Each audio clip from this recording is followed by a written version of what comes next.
দাদা এই R15 খন এখন ভাৰ্সন 3 নে ভাৰ্সন 4 ভাৰ্সন 3 এখন যদি কাস্টমাৰ ল'ব বিচাৰে কিমান টকা দিব লাগিব 1,10,000 টাকা এখন আপোনাৰ ফাইনেন্স সিস্টেম আছে ফাইনেন্সটো কি আপোনাৰ 50% দিব লাগিব 40% দিব লাগিব মিনিমাম 40% দিব লাগিব না আৰু ডকুমেন্টটো কি কি দিব লাগিব ভোটাৰ আইডি আধাৰ কাৰ্ড পান কাৰ্ড বেংকৰ পাছবুকখন সিভিলটো ভাল হ'ব লাগিব ঠিক আছে আৰু এখন আপোনাৰ কি গাড়ী হয় এখন Access 125 এখন যদি কাস্টমাৰ ল'ব বিচাৰে কিমান দিব লাগিব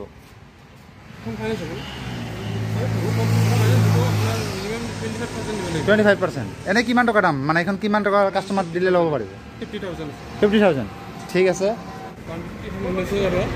এখন আপোনাৰ যদি কাস্টমাৰ লয় এইটো 2019 মডেল হা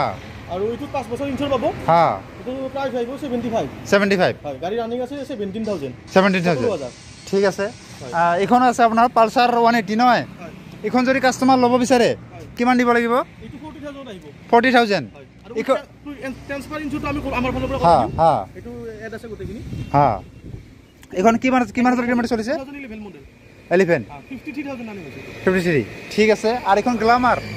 2008 হা এখন হা 32 আহিব 32 কিমান চনৰ গাড়ী হয় এখন 2008 ঠিক আছে আৰু ইয়াতে আছে নহয় আপোনাৰ এই গ্ল্যামাৰখন আছে আপোনাৰ ইয়াত এই গ্ল্যামাৰখন কিমান টকা দিব লাগিব এখন ললে এখন 40 আহিব 40 হয় 2013 মডেল হা গাড়ী চলিছে 45,000 হয় কিমান চনৰ ক'লে আপুনি 13 হয় ঠিক আছে গাড়ীখন একদম ৰানিং কন্ডিশন আছে একদম ৰানিং কন্ডিশন এটা সব দাদা আপোনাৰ পৰা যদি এখন গাড়ী লৈ যায় লৈ যাৰ পিছত যদি বাইচেস মানে ৰাস্তাত কিবা এটা হৈ গ'ল মানে গাড়ীখন আপোনাৰ ইঞ্জিনটো কি হৈ গ'ল সৰু কিবা প্ৰবলেম দিল এটা আপুনি ঠিক কৰি দিব না গাড়ীখন লৈ যাব লাগে সিজলে অবিয়াসলি আমি অলপ চলপ হেল্প কৰি দিম হা আৰু এইটো আমিও তো কিনি আনো গাড়ী হা হা ঠিক আছে এইটো এখিনি বাৰু আমি ভাল কৰাই দিম হা এখিনি সৰু প্ৰবলেম থাকে গোটেই ঠিকঠাক কৰি হা এইটো কৰাই দিম আৰু যদি কিবা ডাঙৰ প্ৰবলেম হৈ যায় ডাঙৰ প্ৰবলেম হ'লে এইটো মিলাই দিব ঠিক আছে এটা দাদাজনে কৈ আছে যদি কিবা সৰু প্ৰবলেম হয় 1,500 টাকা যদি কিবা কাম ওলায় তেতিয়াহ'লে দাদাজনে ফ্ৰীত কৰি দিব আৰু যদি কিবা ডাঙৰ কাম হয় এটা চাগ ইঞ্জিন বিলাক যদি ফিক্স হৈ যায় এটা দাদা 50% দিব কাস্টমাৰজনে 50% দিব লাগিব ঠিক আছে আৰু এখন আপোনাৰ বুলেট নহয় 2017 মডেল BS4 মডেল ক্লাছিক 350 ঠিক আছে এখন যদি কাস্টমাৰ ল'ব বিচাৰে কিমান দিব লাগিব এইটো 1,10,000 1,10,000 কিমান কিলোমিটাৰ চলিছে ফাইনান্স হ'ব এইটো ফাইনান্স হ'ব এইটো চলিছে আপোনাৰ 25 ঠিক আছে কিমান চনৰ গাড়ী ক'লে আপুনি এখন 17 ৰ আৰু এখন 220F এখন যদি কাস্টমাৰ 2019 ৰ হা 12 ডিসেম্বৰ গাড়ী হা 19 লাষ্টৰ গাড়ী এখন হা এখন যদি ল'ব বিচাৰে এখন আহিব আপোনাৰ 1,20,000 1,20,000 5 years